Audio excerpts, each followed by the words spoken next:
We're watching things in Atlanta. Former President Trump expected to turn himself in the election interference case in Georgia. His plane has landed.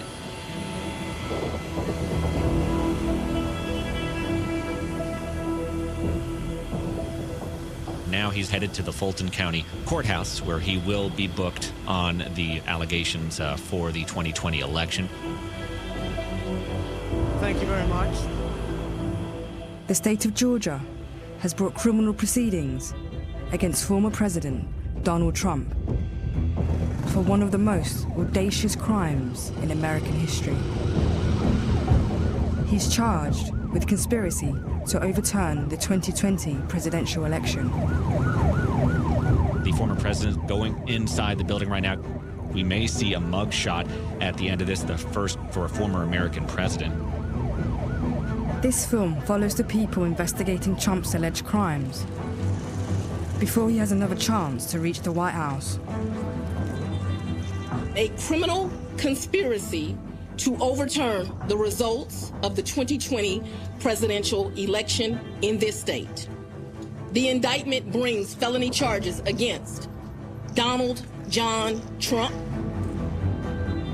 Rudolph William Louis Giuliani, Stephen Clifford Lee.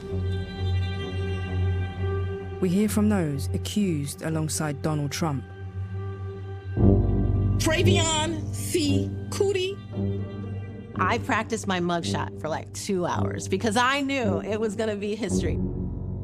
All of the prisoners, all the way down the long hall, they were like, Trump, Trump, Trump. And I was like, yeah. John Charles Eastman. I'm indicted co-conspirator number 3 in Georgia. We did nothing wrong. Did I act like a mafia boss? Of course not. Do I think that Donald Trump acted like a mafia boss? Absolutely not. Donald Trump was and remains convinced that the election was stolen from him. And we meet those clearing Trump's path back to Washington, D.C. I believe that these cases were generated to try to harm Donald Trump. This is a political prosecution. Judges, jurors, and witnesses. It's a little intimidating to take on the most powerful person in the country who makes no bones about going after his enemies. I got a text message that said, "We're watching you, you better run." We will make America glorious again. With the state of Georgia once again back in the limelight. So, Georgia, it is so good to be back, and I am very clear. The path to the White House runs right through this state. This is the inside story of the prosecution of a president.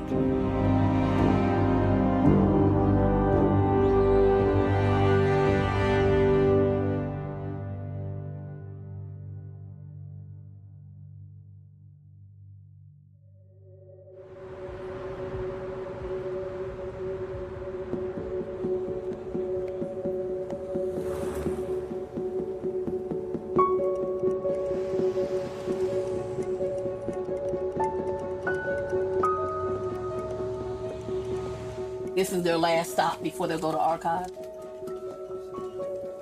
We're using this. We're running out of room. Fani Willis is the district attorney of Fulton County, Georgia. I have no interest in headlines or making a name for myself. I'm in my dream job. All I ever wanted to be since I was a child is a lawyer. Once I became a prosecutor, there was no other job more appropriate for me. I hate bullies. I love what I do. I want to be a part of keeping our community safe. She's investigating Donald Trump's alleged efforts to overturn the election. Are you nervous? Not at all. He's the president, former president. Not at all. Her findings lead her to believe that the president and 18 others were engaged in a criminal conspiracy.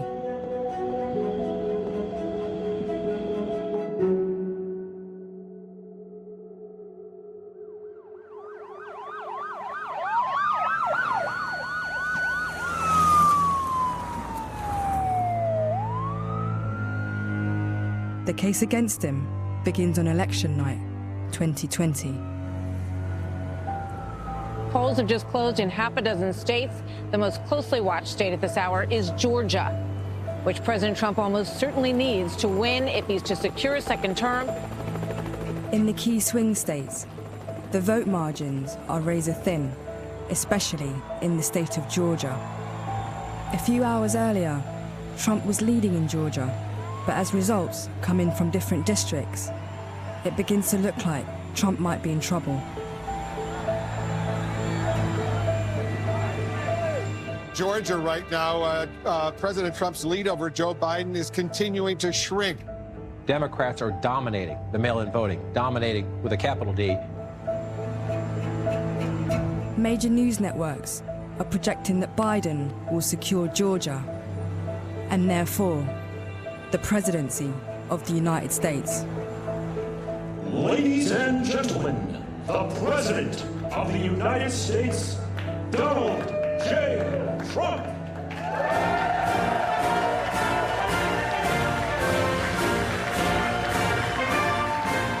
At 2:30 a.m., whilst ballots are still being counted, Trump takes to the stage at the White House. Well, thank you very much. Thank you. Thank you. I appreciate it very much, and I want to thank the American people for their tremendous support. Millions and millions of people voted for us tonight, and a very sad group of people is trying to disenfranchise that group of people, and we won't stand for it. We will not stand for it. The results tonight have been phenomenal. We have won Georgia. We're up by 2.5% or 117,000 votes with only 7% left. They're never going to catch us. They can't catch us. We were winning everything, and all of a sudden it was just called off. This is a fraud on the American public. This is an embarrassment to our country. We were getting ready to win this election. Frankly, we did win this election. How are you feeling right now? Amazing! It's the best day of my life! America has decided. We did it. We did it, Joe. You're going to be the next president of the United States. Trump now has just 8 weeks before he must hand over the presidency. 1, 2, 1. You good? He appoints former New York Mayor Rudy Giuliani as his lead lawyer to challenge the election outcome. Wow, what a beautiful day. Thank you. Thank you for coming. Giuliani invites the press down to an unlikely location to deliver Trump's official response. Well, first of all, obviously he's not going to concede when at least 600,000 ballots are in question. It's not my job to determine if the ballots are right or not. It's their job. They conducted themselves in a way that suggests that there was fraud. In Georgia, Trump's claims are catching on. Trump is your president, and will be for 4 more years. Yes. I won't accept the illegal votes. I won't accept the dumping. Come on, man. Ain't you gonna get all ballots and all 100% of it is for Biden? Come on, man. Let's keep it peaceful, guys. Thank you. Some supporters arrive armed as they attempt to enter a ballot counting center. My fears are that they're gonna destroy this nation. Meanwhile, America's next president is waiting in the wings. And it is now my great honor to introduce the President-elect of the United States of America, Joe Biden. Hello, my fellow Americans. We, the people, we've won with the most votes ever cast on a presidential ticket in the history of the nation. Hello, everybody. Mr. President, do you have any big plans for your last Thanksgiving at the White House? Well, we don't know what is last. If you look at what's going on, you have to really take a look at what's going on. They're finding tremendous discrepancies in the votes, and nobody believes those numbers. Those numbers are incorrect numbers. And people know it. That's why you have people marching all over the United States right now. They know it was a rigged election. The people are very disappointed that we were robbed. We were robbed. I won that by hundreds of thousands of votes. Everybody knows it. You go down the streets, there are Trump-Pence signs all over the place.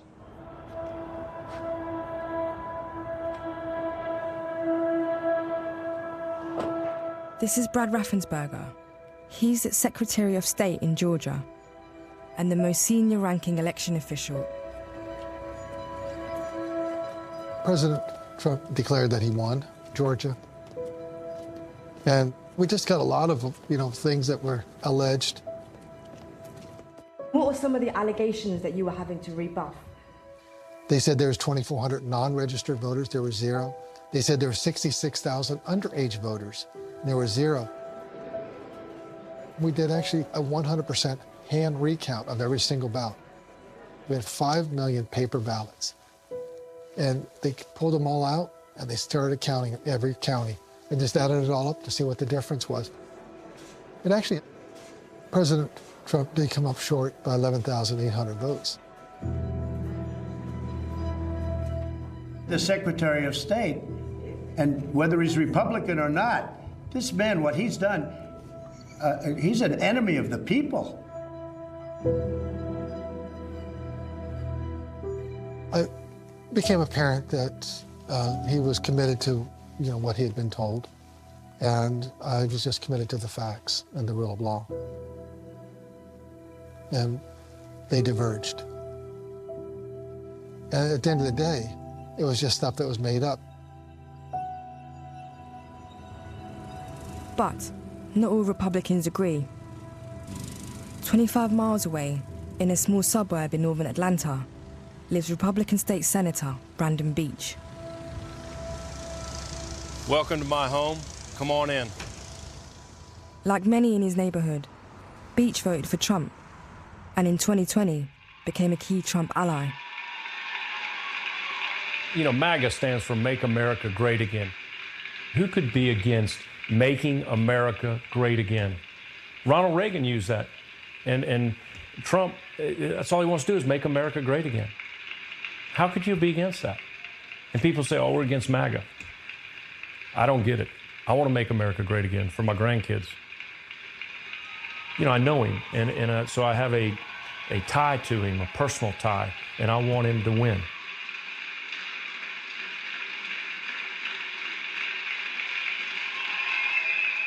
In 2020, I was working on the Trump campaign, so I was a Trump supporter. I woke up, and I thought he had won. I went to bed, and then I found out he lost Georgia by 11,000 votes. Well, I was shocked, number one, and then I wanted to get to the bottom of what happened. That's my job as a state senator, is to find out what happened. So we said we're going to have a committee. We're going to look into it ourselves as a Senate.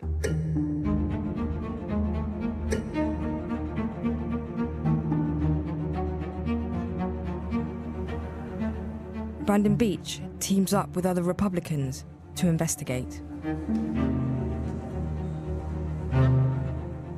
I hope we dig into it and have investigations and make sure this was a fair election. Mr. Giuliani, are you a crook? Stop. Mr. Mayor, would you talk about... Trump's team decides to hold an urgent hearing in the Georgia Capitol building, claiming to have crucial evidence of election fraud, a smoking gun. Distinguished members of the committee, thank you very much for giving us this hearing. I represent President Trump. I really appreciate the opportunity to get these facts out. We've had some difficulty getting a hearing, but I appreciate it very, very much.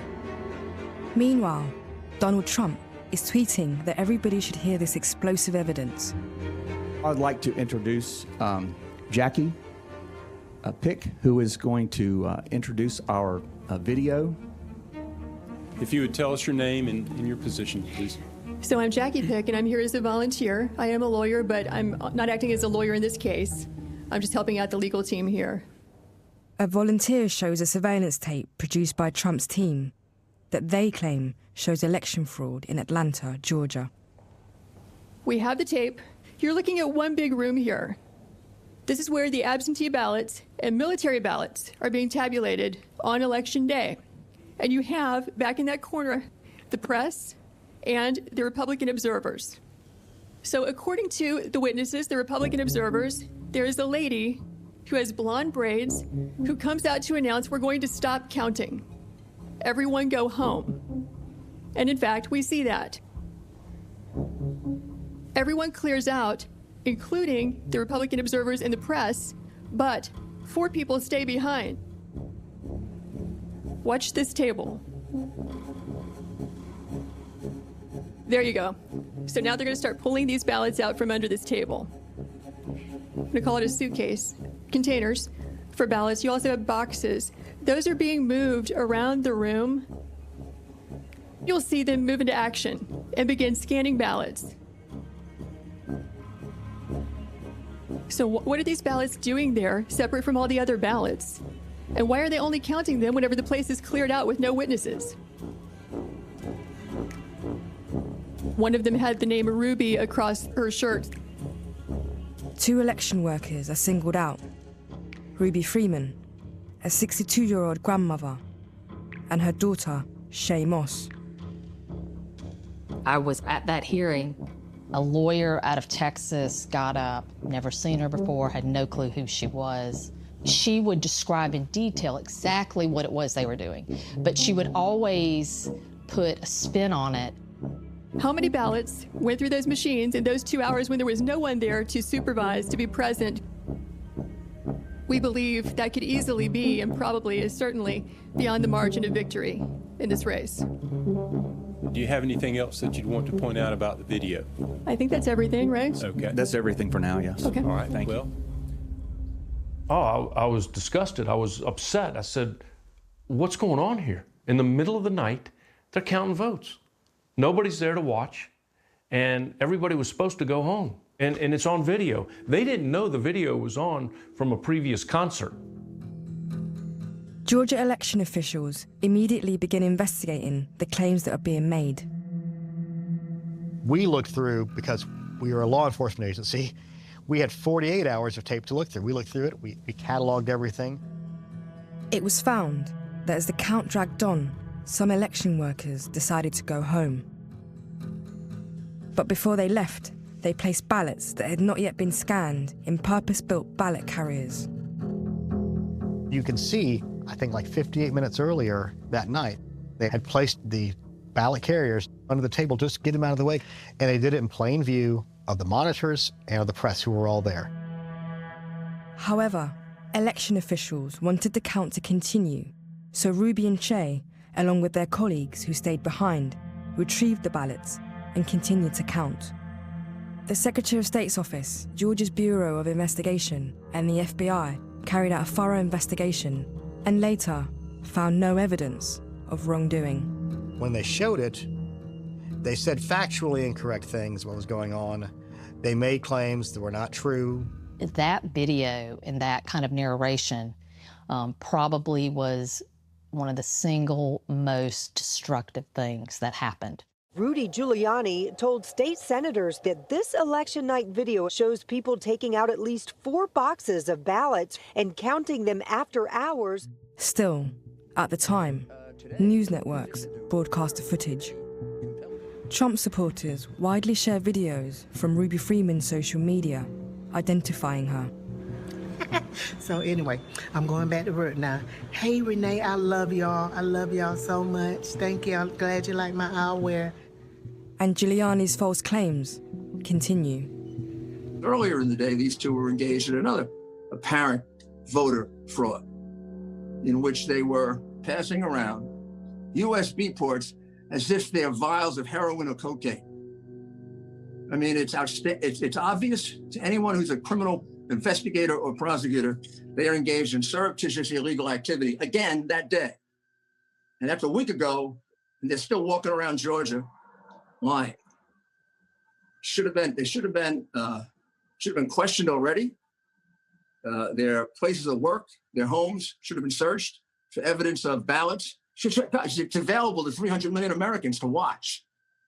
Someday somebody's going to say, what the hell did you do about it? 5 days later, Ruby Freeman phones the police. An unknown man has been knocking on her front door and loitering on her street. Last night they parked right up there. Yes, ma'am. And at 7 o'clock this morning they was parked up there. Why? That's harassing. Hey, what's going on? Yeah, my name's Steve Lee. Yep. And I'm a pastor. This is Reverend Stephen Lee, a pastor who's traveled from Illinois. So I'm prior law enforcement. We started out in California. Okay. Yeah, I mean, she was calling about the vehicle. She said a red Ford that was acting suspicious. It's me. Okay. I knocked on the door earlier. Okay. And I've tried getting her message. She's terribly spooked. I'm not here to hurt her. I'm not here to cause any problems or anything like that. I can verify who I am for you, to your satisfaction. But I also don't want to create trouble either. Okay. But it would be nice if I could talk to her and also get to some truth of what's going on. Okay. Prosecutors claim that the pastor isn't visiting to offer moral support, but is instead attempting to extract a confession from Ruby Freeman. I'll go over there and see what she wants to do, but... And if she doesn't want to, you may want to let her know that, I've got some pro bono service for her. Okay. If she's interested. Okay. You got some ID with you? Absolutely. So the gentleman that was knocking on your door, he's, I guess, a pastor? Okay, he was saying that he was just trying to get you some help if you wanted it. Oh, so you all talk to him? Yes, ma'am. I don't trust nobody. Okay, so you don't want to talk to him? No? Okay. Even in the presence of the police officer, Ruby Freeman refuses to speak to the pastor. I'm not interested. Yes, ma'am. I have a pastor. Okay, yes, ma'am. I ain't no sinner. I got a pastor. Prosecutors claim that he then contacts an individual in the Republican campaign team in Georgia.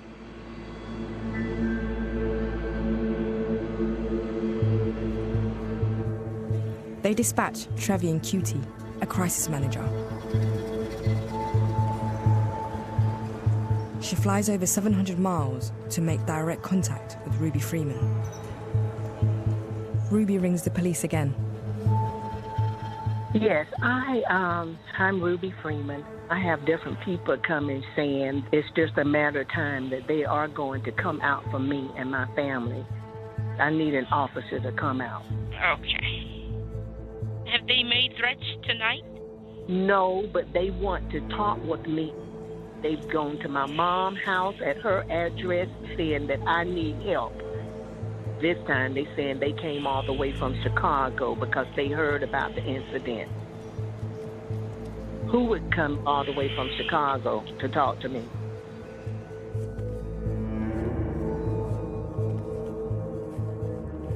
Call police. You want to come in? If you want me to, I can. Okay. They were saying that, that they had flew in. She had flew in. So somebody came to your door? Yeah, people coming to the... People who know me would describe me as someone who's nonstop. You can't take no for an answer when you have to solve the problem. I'm a fighter, fighting for the best outcome for the entire whole of the world. My name is Trevian Cutie. I'm a crisis manager. I work for some of the biggest names in the industry. I was given a call. Trevian believes that the election is stolen and that Ruby might be complicit. She offers her services as a crisis manager now that Ruby's identity has been made public. I got a call that a woman needed help. And the person who I talked to said, you know, I can't go help her, but there's just a situation going on, but I know you can handle it. So I went to see this woman, came to her home. She didn't answer the door. So what I did was I said, hey, this is who I am. This is my number. I'm leaving tomorrow. I can meet today. We don't have a lot of time, but I'm here. Let her know that we are not affiliated with anything or anybody, but there's some things she should know, and she should know immediately. You know, right about now, I don't know if I need to talk to these people, if they really can help me. My flesh wants to say, yeah, they could want to come after me. You know, I ain't dumb. So what I wanted done was, while you're here, if you call them and say, yes, she's willing to meet, you know, because the police is there, and she'll meet with you when the police is there. Ruby is confused by the series of unannounced visits. She asks the police to oversee her meeting with Trevian.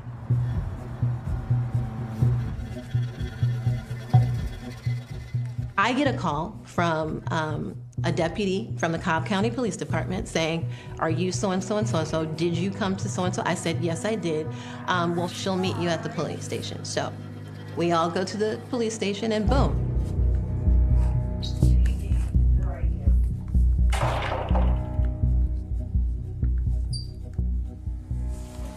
Thank you. Agreed to meet with us. We didn't want to try you, but we had to find you. You are a loose end. A party that needs to tie you up. What's loose? They feel that you are loose about children.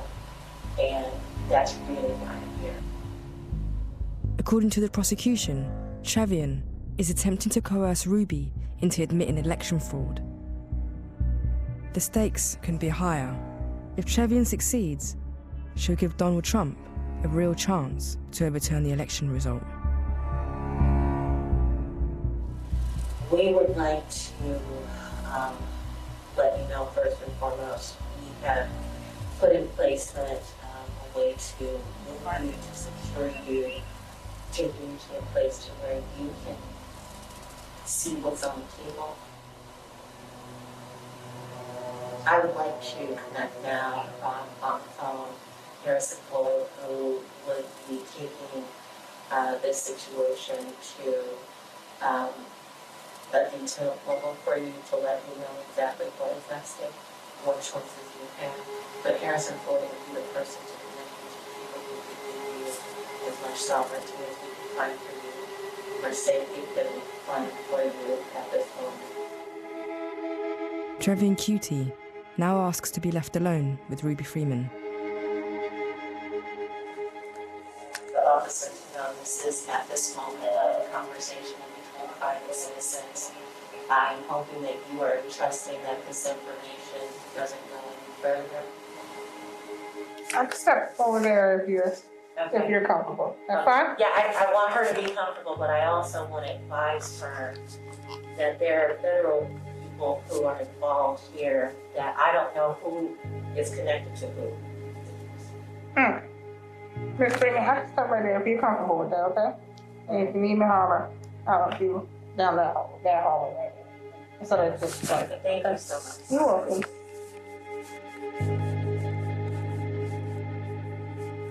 Ruby Freeman was not afraid of me. We had a great conversation. It lasted the course of an hour plus. She was very comfortable. She told her story. She told what happened that night. But I wanted to try and get her a lawyer. That's what I was doing. Okay. And that was the end of the conversation. All right, we're gonna go that way. I'm gonna keep right behind you. She gave me her email. And so I emailed her. She didn't respond. I emailed her again. She didn't respond. I left Atlanta. But I was charged with attempting to intimidate a witness to give a false statement. I truly believe it was a global effort to stop Donald Trump's candidacy. I can't wait to bring her to justice. That's my job. I was completely and fully wholesome with this woman for her best interest. Now I have to prove her wrong, and at her age, normally I would have sympathy, but in this case, for the sake of this country, I don't. Trevin Cutie leaves Georgia empty-handed. Trump's team turn their attention to another part of the election process. They focus on Dominion, the company that makes the vote counting machines. Look at what's happening in Georgia. A lot of things are being found in Georgia. You have Dominion, which is very, very suspect to start off with. Those machines are fixed, they're rigged. You can press Trump and the vote goes to Biden. All you have to do is play with a chip. And it's down, it's shown all the time. All you have to do is play with a chip, and they played with a chip. They even name an executive at Dominion. One of the operators, Eric Coomer, I believe his name is on the web as being recorded in a conversation saying that he had the election rigged for Mr. Biden. His social media is filled with hatred for the president and for the United States of America as a whole, and they were going to F Trump. The man in question, Eric Coomer, has asked us not to disclose his location. So we met him in an apartment away from his hometown. Hey, Eric, you fucking piece of shit. Hope you picked out your cell in Guantanamo Bay, you fucking faggot. You are fully, 100% personally liable for acts of treason against the people. We will adjudicate you, and we will hang you for treason. The November 2020 election was one of the smoothest I've ever worked. And I think it was about 6 days after that, I realized that somebody was accusing me of actually interfering with the election and changing vote totals. Rudy Giuliani and Sidney Powell went on national television, and I heard my name. And I left the building, I went outside, I think I chain smoked a half pack of cigarettes, just trying to calm down, and I really didn't know what to do. Some private Facebook postings of mine did express a certain political viewpoint, but I was being accused of things I didn't do that are provably false. Fox News, who ran with Trump's claims, have since paid out over $700 million to settle defamation claims brought by Dominion. All accusations that Dominion or Eric Coomer tampered with voting machines have been proven false. But the experience has changed his life. I'm still afraid today, to be honest. I was sitting there one night and I literally got a text message that said, "We're watching you, you better run."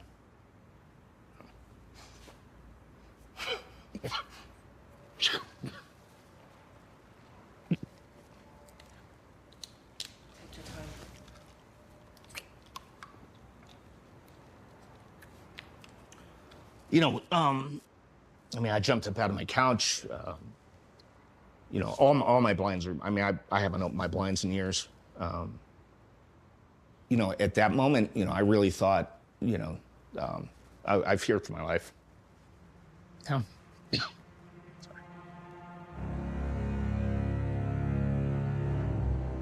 It was devastating. I was just doing my job.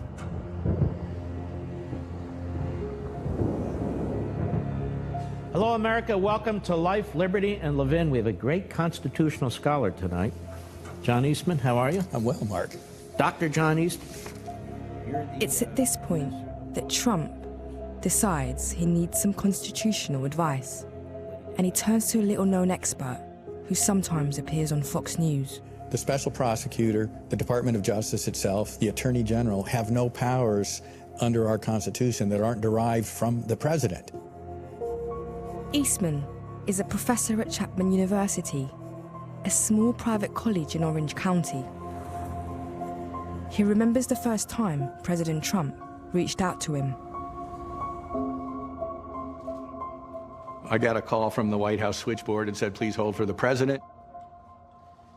Quite frankly, I thought it was an old classmate of mine pulling a prank on me, but no, it was the president. He just wanted to meet. And we spent about an hour and a half in the Oval Office talking about a wide range of things. Trump is intrigued by Eastman's view that the American Constitution gives the president more power than people realize. I've been attacked for just wanting to be in the inner circle. That's not true. But it's a big deal. I mean, representing the President of the United States in any case is a big deal. I was brought in to try and look at the legal strategy to challenge whether something phony was going on. When the Georgia state legislature meet to discuss election fraud, There you go. We can hear you now. Yeah. Okay, very good. Eastman appears via Zoom. Professor Eastman, I believe you're going to talk to us today about the Electoral College process and how that affects the legislature here. Sure, thanks very much. And starts giving them legal options. Something is amiss here. And you're convinced that the election was conducted contrary to state law and too fraught with the risk of fraud to be properly certified, then you should exercise your prerogative to legislatively designate a slate of electors. Eastman tells them if they think that the vote is fraudulent, they could find their own way to decide who won Georgia. This starts a chain of events that some will claim is an attempt to overthrow democracy. In America, to become president, you need to win the Electoral College. It is the most unusual college in the country. It meets once every 4 years. A system that allows different states to have different values according to their size and population. California is the biggest, with 55 Electoral College votes. Georgia has just 16, but can be crucial in a tight election. The Electoral College process is normally just ceremonial. Each state appoints a group of individuals to act as electors. They represent the people and certify who the state voted for. And whoever receives the most Electoral College votes is declared the president.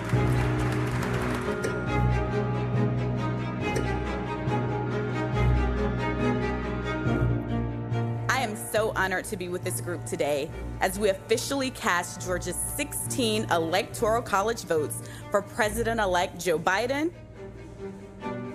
I was at the state senate the day that the electors were there and getting sworn in and signing the official slate of electors that would go up to Congress. The electors will take the documents to a ceremony in Washington, D.C. on January 6th. Where the Vice President, Mike Pence, has the role of confirming the winner. While the official vote is being signed off, at the same time, on a floor below, another meeting is taking place. I saw Greg Bluestein, who is the local political reporter here. And I went up to him and I was like, Greg, what's happening? And he said, I think basically something's up. As I'm walking in, I see a bunch of familiar Republican faces. And they're all piling in behind this giant wooden door, room 216. And so I go up, go in the door, peek my head in, like look around. And I was like, what's going on here? And the guy at the door, bigger dude, said, educators meeting, you can't come in. Close the door. Did you see any educators? No. Senator Jen Jordan decides to burst in. People were not happy to see me. I just barged in. Camera crews now enter the room. I looked to Greg and I was like, what's happening? And he said, they're doing their own slate of electors that will support Trump. This group of Republicans are creating their own form of document that declares Trump, not Biden, the winner in Georgia. I was in the room. We were really under a quick timeline because our attorneys were saying you have to have the electors in place to preserve our opportunity to win the state. 16 have been cast for President Trump.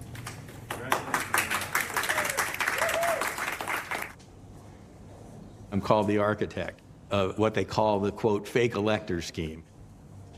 And I was far from the architect. I had no discussion with electors except on this one point, and that was the importance of meeting and voting on that day. And that's all my involvement was. That was it. I immediately just jump into an interview with the Republican Party chair. I'm like, what's going on? Like, what, you know, you guys lost. The vote was certified. Why are you doing this now? And he's saying, oh, I'm here to preserve legal options, just in case they overturn the election. I felt like we were doing the right thing. It was very public. The news media was there. There was no secret meeting that some people, you know, have said. So I don't think anything was done wrong. Brandon Beach, when we interviewed him, said had, you know, the doors open, this was a public event. That's absolutely not true. It absolutely was intended to be secret.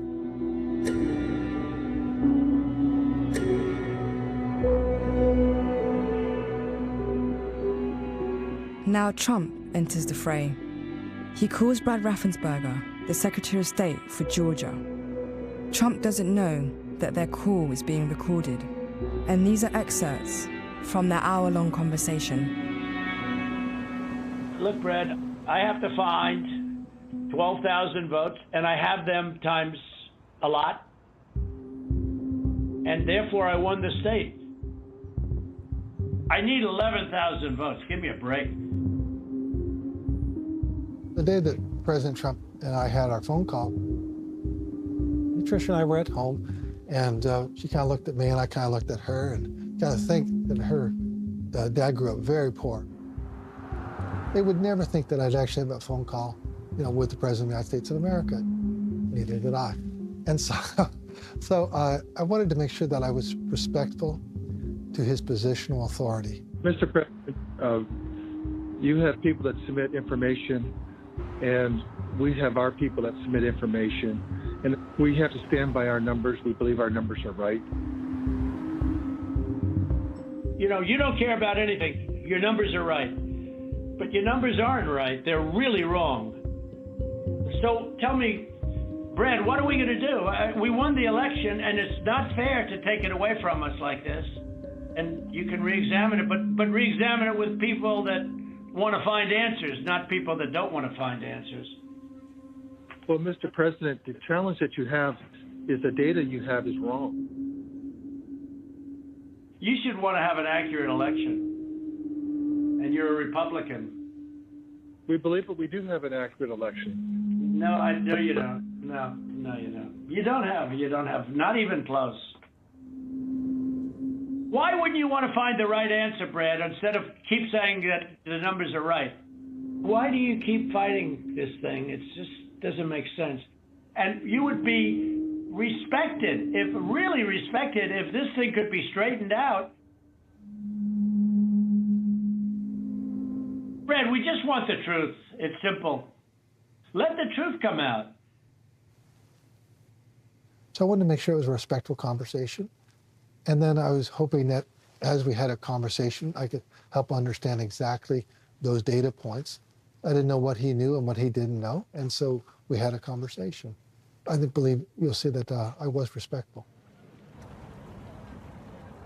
Someone in Raffensperger's office records the call, and it's leaked to the press. And how did it feel to know it'd been leaked?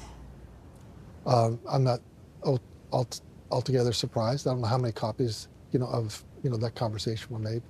I would ask if we could kind of veer to another topic. Is that something that is going to be asked about potentially in future proceedings?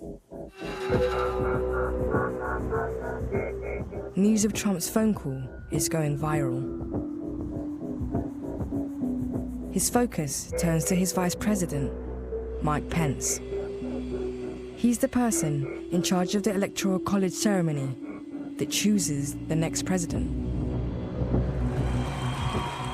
And with just 2 days to go, he says this. You know, I'm here because I stand with President Donald Trump.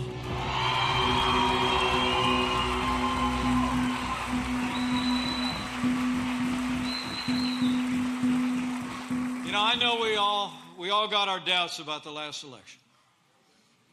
And I want to assure you, I share the concerns of millions of Americans about voting irregularities. And I promise you, come this Wednesday, we'll have our day in Congress. We'll hear the objections. We'll hear the evidence.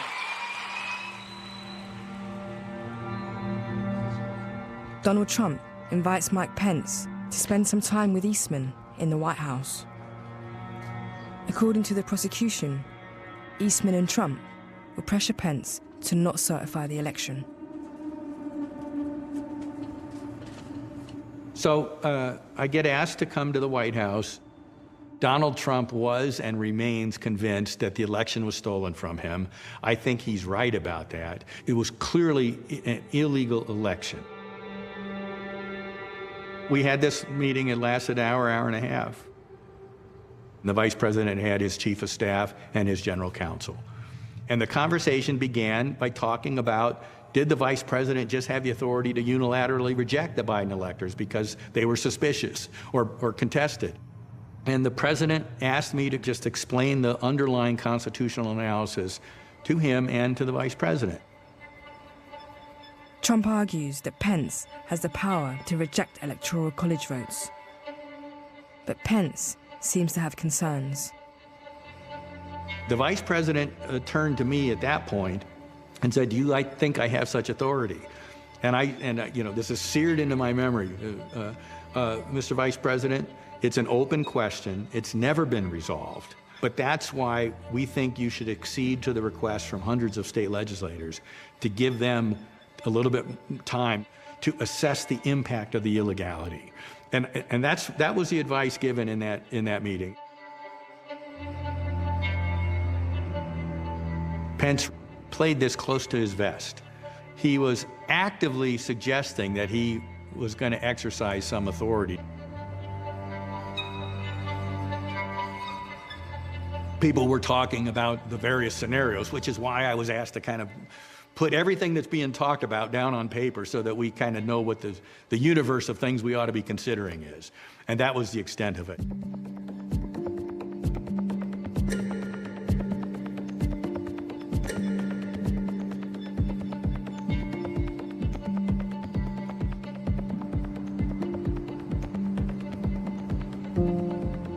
CCTV captures what happens next. Two men can be seen arriving in Washington.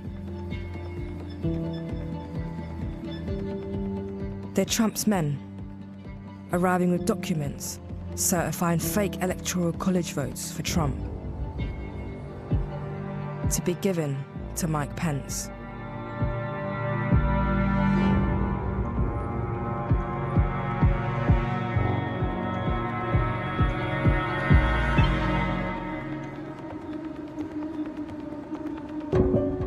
Text message exchanges reveal that they've successfully hand-delivered the fake elected documents to a congressman's aide who's agreed to pass them up the chain.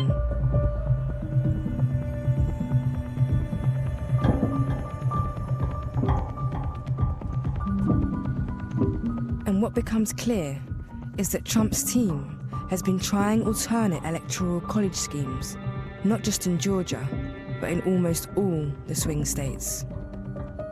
Arizona, Michigan, Nevada, Wisconsin, all states that Trump lost.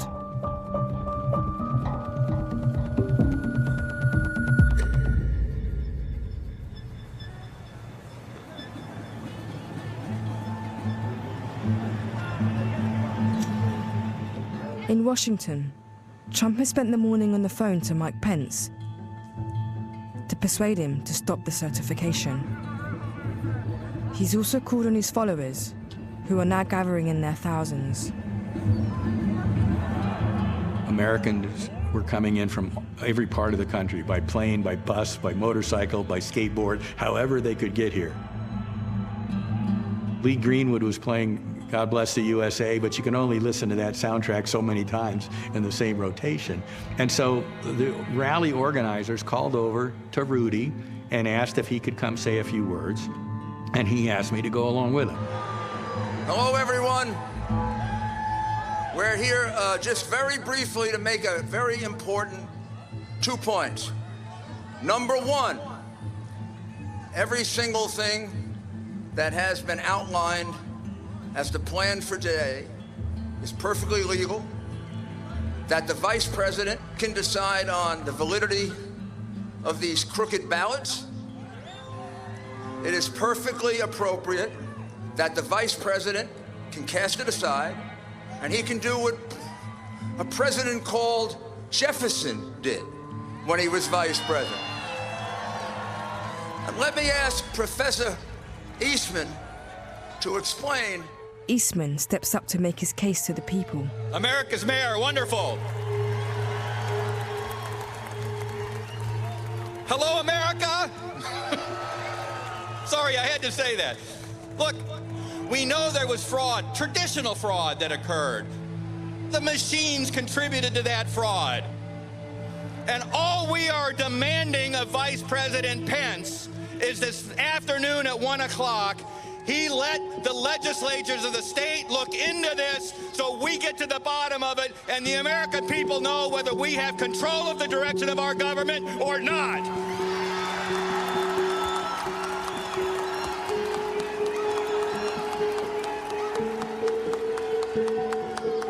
We no longer live in a self-governing republic if we can't get the answer to this question. This is bigger than President Trump. It is the very essence of our Republican form of government, and it has to be done. And anybody that is not willing to stand up to do it does not deserve to be in the office. It is that simple.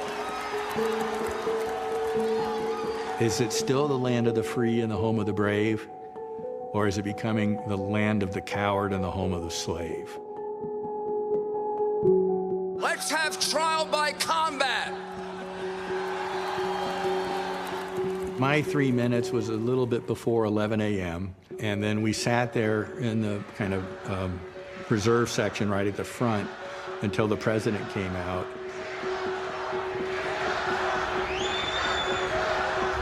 That's a tough act to follow, those two. John is one of the most brilliant lawyers in the country, and he looked at this and he said, what an absolute disgrace that this could be happening to our Constitution. And he looked at Mike Pence, and I hope Mike is going to do the right thing. I hope so. I hope so. Because if Mike Pence does the right thing, we win the election. We're going to walk down, and I'll be there with you. We're going to walk down to the Capitol,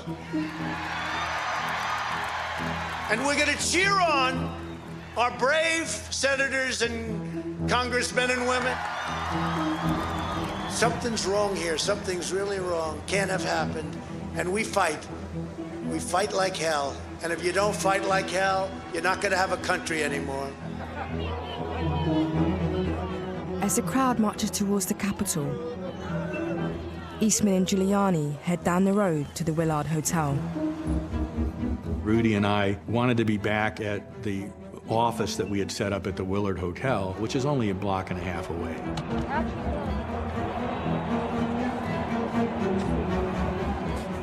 Inside the Capitol, electoral documents are on their way to the main hall. In just a few moments, Vice President Pence will be given a set of boxes containing the electoral votes from across the country. Madam Speaker, the Vice President and the United States Senate.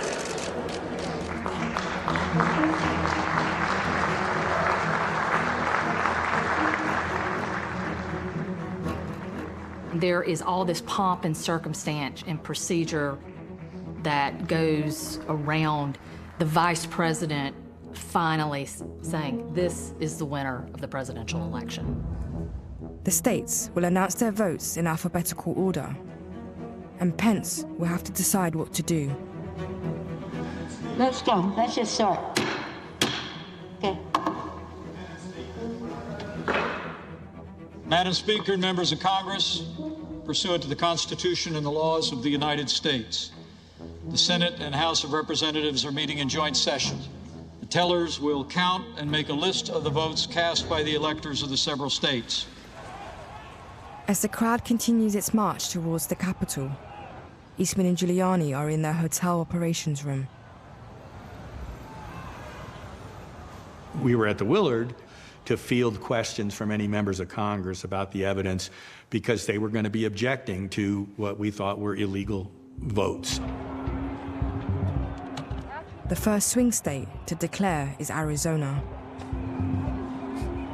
The certificate of the electoral vote of the state of Arizona seems to be regular in form and authentic, and it appears therefrom that Joseph R. Biden Jr. of the state of Delaware received 11 votes for president. Are there any objections to counting the certificate of vote of the state of Arizona that the teller has verified appears to be regular in form and authentic? Mr. Vice President, I, Paul Gosar from Arizona. For what purpose does the gentleman from Arizona rise? I rise up for myself and 60 of my colleagues to object to the counting of the electoral ballots from Arizona. Is the objection in writing and signed by a senator? Yes, it is. It is. With Republicans backing Trump's plan to not accept Biden's victory, Pence pauses the ceremony to give time for deliberation. Each House will deliberate separately on the pending objection and report its decision back to the joint session. Trump and Eastman are waiting on Pence to side with the objections and acknowledge the alternate electors. And at that point, news of a crowd assembling around the Capitol had started. As Trump's team waits to see if Pence will certify, the crowd outside refuses to wait.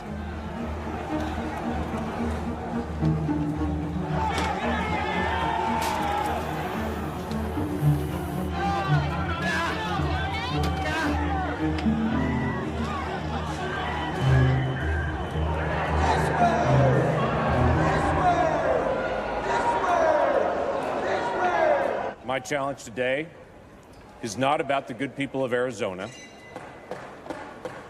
And it will stand in recess until the call of the chair. We'll pause.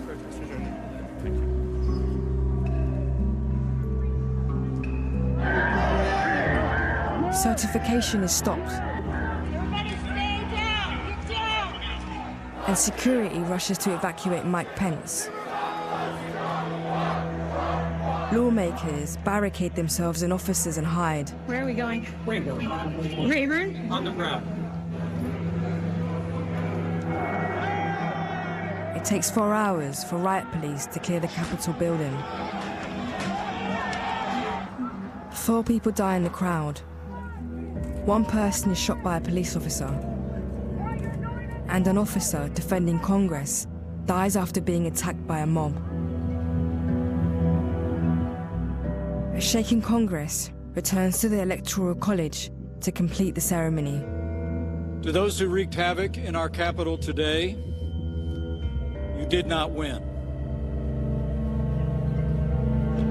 And when the count resumes, there's a very different atmosphere.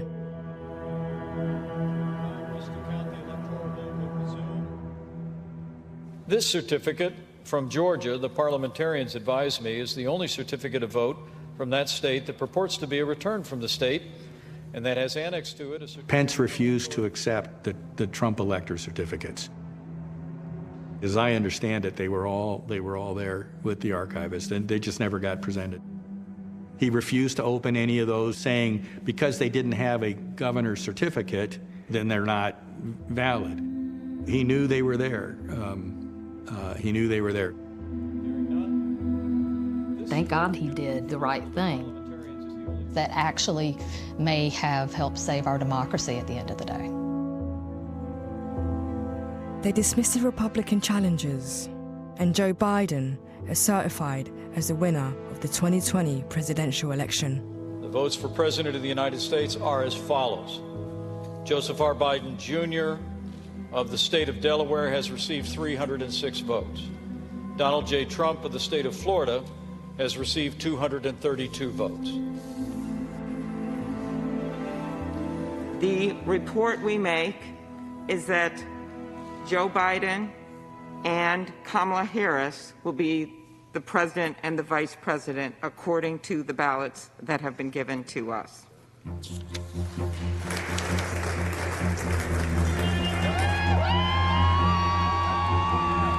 Donald Trump is leaving the White House with his family.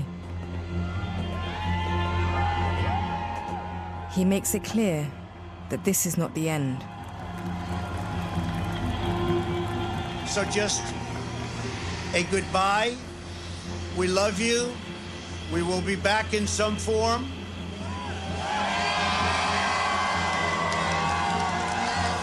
We will see you soon. Thank you. Thank you very much.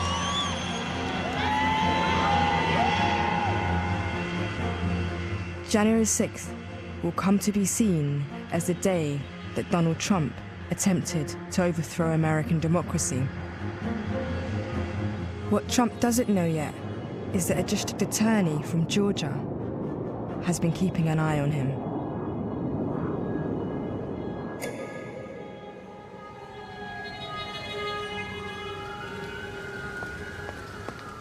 Fani Willis is the most senior prosecutor in Fulton County, Georgia. The cases that she's going through now. So what I've had them do from all the floors is bring all of the cases down. I am going to look at anyone that attempted to influence the November 2020 election. Willis has taken on the biggest case of her career. We need to have free and fair elections. And so I think it's a grave responsibility of mine to make sure that we're patient, that we take our time, that we kind of ignore the public, whatever side of the aisle you're on, and that we just really look at the facts and what the law is. And so we're going to slowly do that. She calls a special purpose grand jury a legal tool used by prosecutors to gather evidence and summon witnesses. What charges could Trump face here? Should he be worried? He should definitely be worried. I mean, there are a host of charges surrounding fraud, election fraud. She'll present her investigation to a jury of regular Georgians who meet and deliberate in secret. Good morning. Please be seated. All right. Ladies and gentlemen, I'm Judge Robert McBurney. We are here today to select a grand jury that will investigate whether there were unlawful attempts to disrupt the administration of the 2020 elections here in Georgia. Judge Robert McBurney is the man in charge of the jury selection process. Had an armed escort to work. 200 people were brought into the courthouse, big production, and the special purpose grand jury was selected from that group. The jury will be asked to determine if there's enough evidence to bring criminal proceedings against Trump and those working on his behalf. The concern was someone would have already decided that person's a crook or this is all a political investigation. And we didn't run into that. There were people who were willing to serve, who were very open-minded about it. And so that grand jury selection process went very, very quickly. You'll be deciding, did something happen? And if so, in your opinion, was it unlawful such that you might recommend to the district attorney that she pursue criminal charges? We tracked down one of those jurors who, under the condition of anonymity due to fears for his life, speaks for the first time on camera about what happened in that room. They were going to present evidence to us, and we were going to be the ones who recommended and came up with that final report.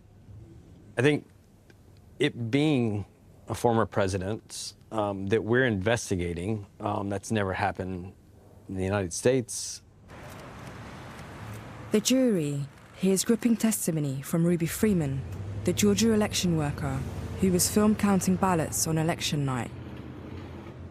They accuse me of committing crimes, of helping to steal the election. None of this is true, none of it. I had to move out of my house because the FBI said it wasn't safe.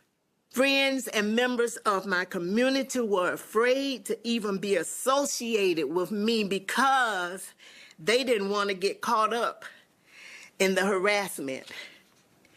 There is nowhere I feel safe. Nowhere. I've lost my name and I've lost my reputation. I've lost my sense of security. The jury has played Donald Trump's call to Brad Raffensperger, where Trump mentions Ruby Freeman's name 18 times. Ruby Freeman, known scammer. You know the internet? You know what was trending on the internet? Where's Ruby? Because they thought she'd be in jail. Where's Ruby? She stuffed the ballot boxes. You know that every single ballot she did went to Biden. You know that, right? Do you know how it feels to have the President of the United States to target you? The President of the United States is supposed to represent every American, not to target one. The President of the United States made up lies about two ordinary Americans for his own personal gain.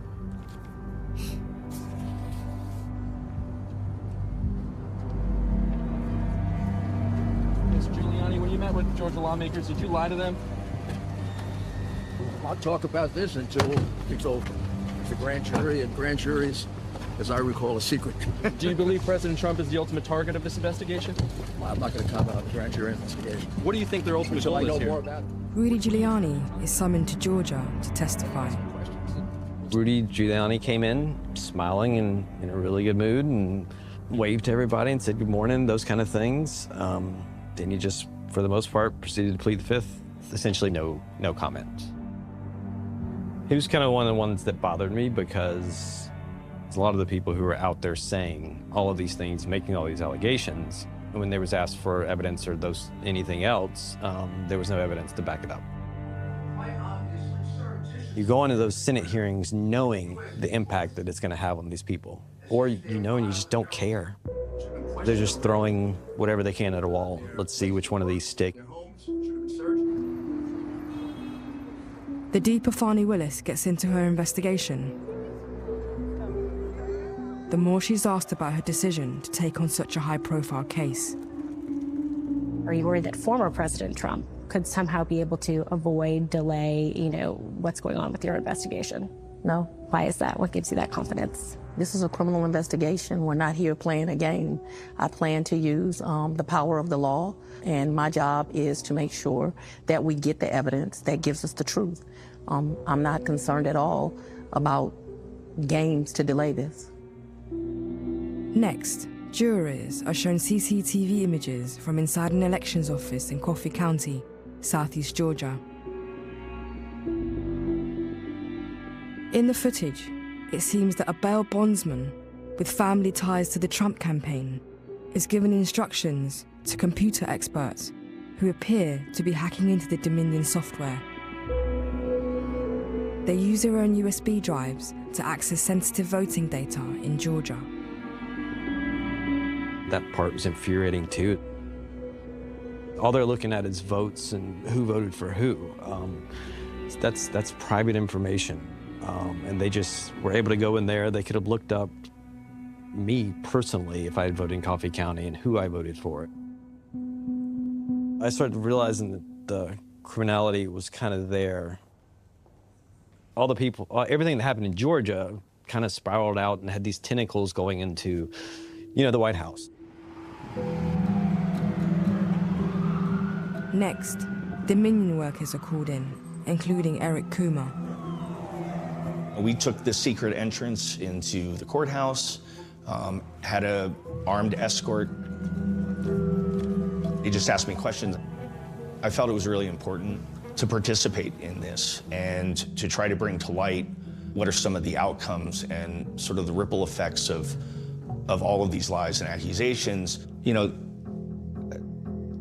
This isn't about a specific crime. This is about an all-out assault on our democracy. a democracy that's almost 250 years old is really on the brink of being lost. John Eastman is summoned.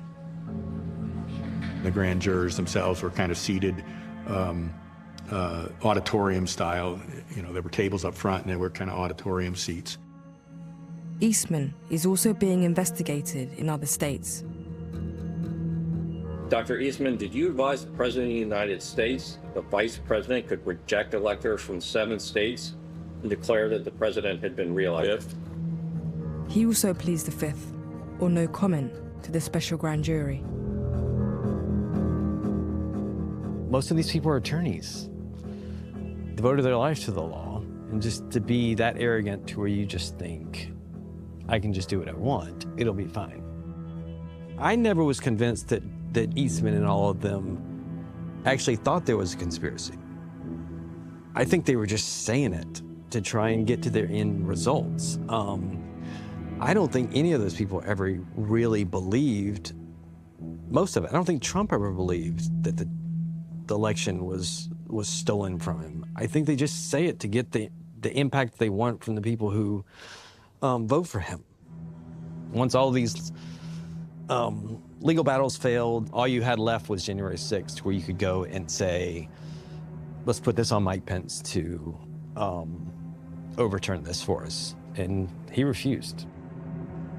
Without Mike Pence, I think you have democracy overturn the United States.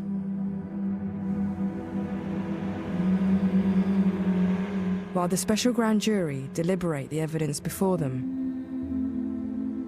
Trump makes an announcement from his Florida mansion. Please welcome President Donald J. Trump, accompanied by Mrs. Melania Trump.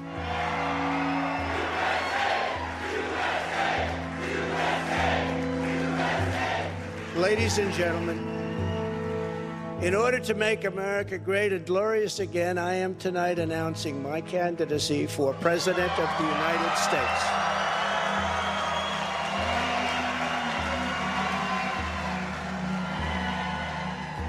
And we will make America great again. Thank you very much. God bless you all. Thank you.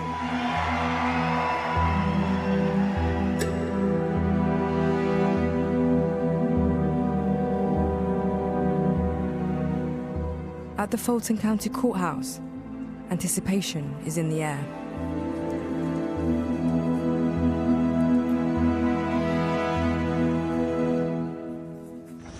Ma'am, are these the Trump indictments? Is Trump listed on these files? I haven't looked at them. Okay.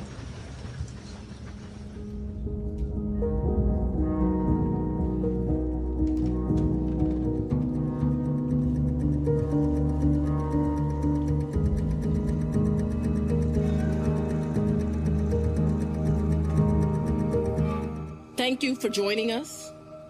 Today, a Fulton County grand jury returned a true bill of indictment, charging 19 individuals with violations of Georgia law arising from a criminal conspiracy to overturn the results of the 2020 presidential election in this state.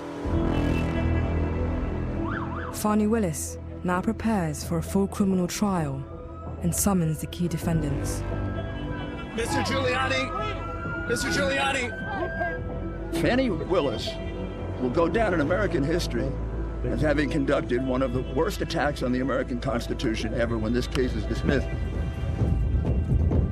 We did nothing wrong. This is a political witch hunt, and I'm going to stand high and hold my head up high. And I went in with a suit and tie, and I went through the booking process, fingerprinted and mugshot. The attempt to criminalize our rights to such redress with this indictment will have, and is already having, profound consequences for our system of justice. All of my co-defendants and I will be fully vindicated. Thank you all, ladies and gentlemen, very much. Everything I said in that statement was true, and I remain committed to it. I think this case should never have been brought. It's a travesty. It's quite obviously a political attempt to handicap the leading contender for the office of president in the 2024 election. Do you plan to comply with the judge's order regarding the latest indictment? Well, I'll have to take a look at the order. It's the whole thing is a fake. It was put out by Biden, and they put it out because they can't win an election the fair way. It's all called election interference. And now, the ex-president himself is summoned to the jail.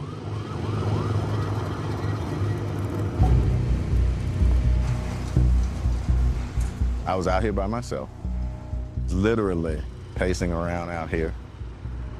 I still, at this point, had not decided if I was going to take his mugshot. And so there was a lot going through my mind. Do your fingerprint, do you take a mugshot of a former sitting president? How you doing? Good morning. Highest office in the free world. Do you treat him differently? And of course, I landed on the side of you don't. You treat him like everybody else. He came here, and at this point, all that you see on TV, all the bravado that comes along with that, it was none of that. It was a solemn moment. The highest ranking official in the free world having to go through this. And I've received some interesting feedback. Had my life threatened, had my family's life threatened for taking a mugshot. So it's a lot of opportunities to see both the best and the worst of what society has to offer. Fani Willis is also becoming a target, and the attention is getting more intense. Why is there so much murder, I mean murder, in Atlanta? Failed District Attorney Fani Willis, who is campaigning and fundraising off Get Trump. We're gonna get Trump. Not the murderers, we're gonna get Trump. She is a disaster for Atlanta. She's a disaster for the great state of Georgia. After facing attempts on her life, Fani Willis has been forced to take secret exits from the courthouse dressed in disguise. I hope your nigger cunt fucking DA has a mugshot soon. You should be hung like a good nigger should be hung. You worthless fucking bitch. You commie motherfuckers. So we constantly work with Fani Willis to make sure she's secure. This world has become a much different place, and understanding the magnitude and the gravity of where we are, safety and security for her, for me, for my family, her family, and the like is paramount. The last couple of years have been really hard for me. This police department will keep me safe. And so many of y'all did. So many of y'all walked around my house. So many of y'all showed up. That dog showed up daily to just make sure that me and my family were okay. And I can be Madam DA, but at the end of the day, I'm just a single mom trying to raise my children, and it's because of you I'm safe.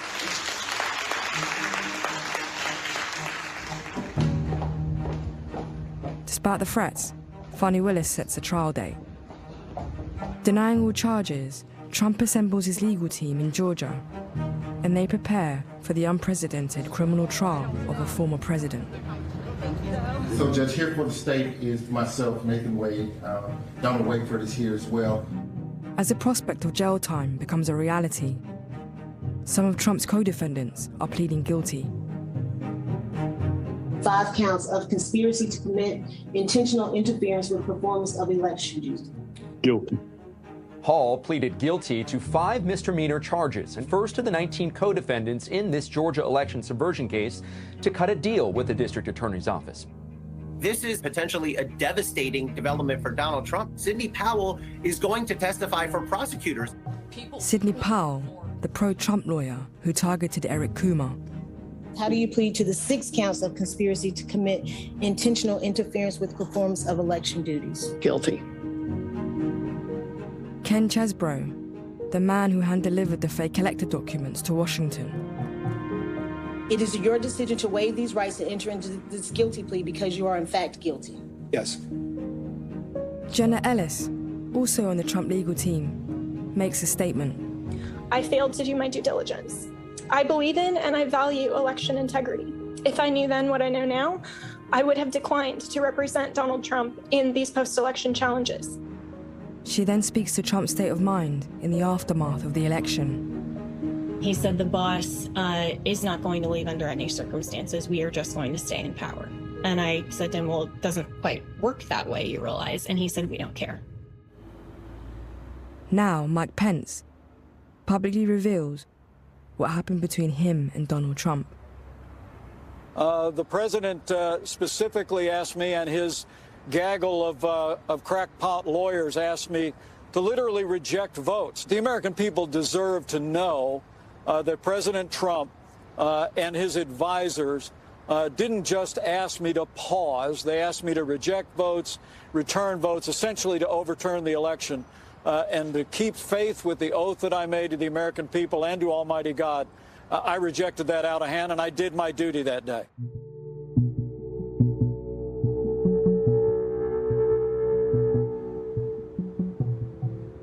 Back in Georgia, a local attorney, Ashley Merchant, enters the fray. She's representing a Trump co-defendant. I was going to pull the case law and alphabetize it like I normally would and tab it so it's easier to pull. Perfect. I believe that these cases were generated to try to harm Donald Trump. I think a lot of people who were sort of moderate are upset by the manipulation of the criminal justice system. They want to convict just because they don't like him, and they don't like anybody that supports him. Ashley's discovered information that could completely derail the prosecution of Trump.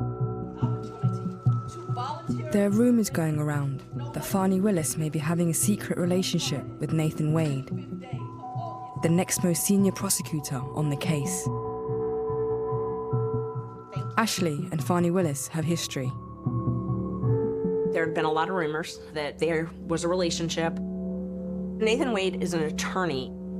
Fani Willis hired him and paid him government money to prosecute this case. Why are they hiring an outside lawyer to do all of this work and paying him this much money? It was unheard of. So we filed the motion to disqualify. I mean, I was very nervous filing it because I knew that it was going to be a bombshell. And I also knew, I would be attacked. Fulton County DA fighting allegations that she personally benefited from a romantic relationship she had with Nathan Wade.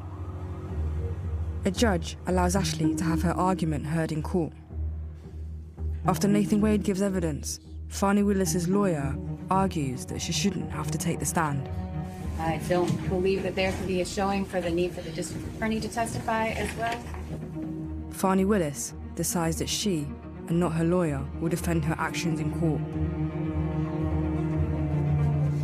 I was surprised to see Fani Willis in court because as her lawyer is arguing that I should not be allowed to question her, she walks in and says, I want to take the stand. The two women, former friends, now come face to face. Fani Willis is no longer the hunter, but the hunted. Ms. Willis, how did you know to come into the courtroom right then? I heard someone yell, his testimony is done. It only made sense to me that I would be your next witness. And I've been very anxious to have this conversation with you today. So I ran to the courtroom. If Willis's relationship is proven to be inappropriate, her prosecution of Trump could be over. Ms. Merchant. Okay. You and Mr. Wade met in October 2019 at a conference? That is correct. Okay. And I think in one of your motions you tried to implicate I slept with him at that conference, which I find to be extremely offensive. All right, we'll keep things moving. Next question, please. What's the first time you went on vacation with Mr. Wade? I took him to Tennessee for the day. I think we went to a museum. And you all went to Florida on vacation as well? I don't recall going to Florida on vacation with him. Just having an affair, that's fine. But that's not what they did. So they didn't just have an affair. It's paying him and then going on vacations with him and not keeping records of who paid for what. So your office objected to us getting Delta records for flights that you may have taken with Mr. Wade. Well, no, look. I object to you getting records. You've been intrusive into people's personal lives. You're confused. You think I'm on trial. These people are on trial for trying to steal an election in 2020. I'm not on trial, no matter how hard you try to put me on trial. The judge rules that Willis can stay on the case, but Nathan Wade has to step down. But this decision is escalated to the Court of Appeals. Fani Willis's case is brought to a standstill. It means that Donald Trump has the chance to become president again, without having to face his charges in Georgia.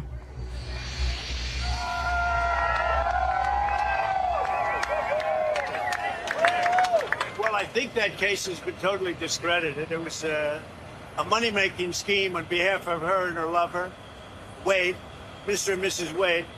And I think the case has been totally discredited, I would hope. It seems to be. Some of Trump's co-defendants remain loyal. I know I have to destroy an enemy. I am going to throw my hat in the ring as press secretary to speak to the world on behalf of Donald Trump. If I got that call from the president today, knowing what was going to happen, I would absolutely do it again. President Trump thinks the country is in trouble, it's going the wrong direction, and he wants to reverse that. I am your warrior. I am your retribution. I am your retribution. When he talks about his retribution tour, I feel like he's talking directly to me. I've actually been planning my getaway. I will say that I won't be in the country. It's an extraordinary time in American politics. The total initiative relative to what we're going to do with more Border Patrol and more asylum officers. President Trump? I really don't know what he said at the end of that sentence. I don't think he knows what he said either. With a presidential candidate dropping out. Take a look at what happened. Assassination attempts.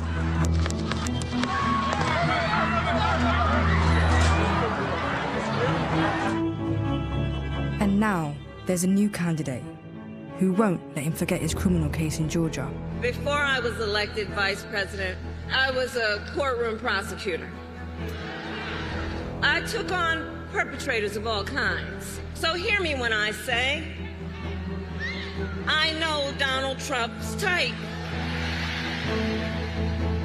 Kamala Harris. Let's have a good debate. See you. Have fun. Thank you. And Georgia is again split down the middle, with polls showing the two candidates tied once more. For Donald Trump, the judge and jury will be the American people.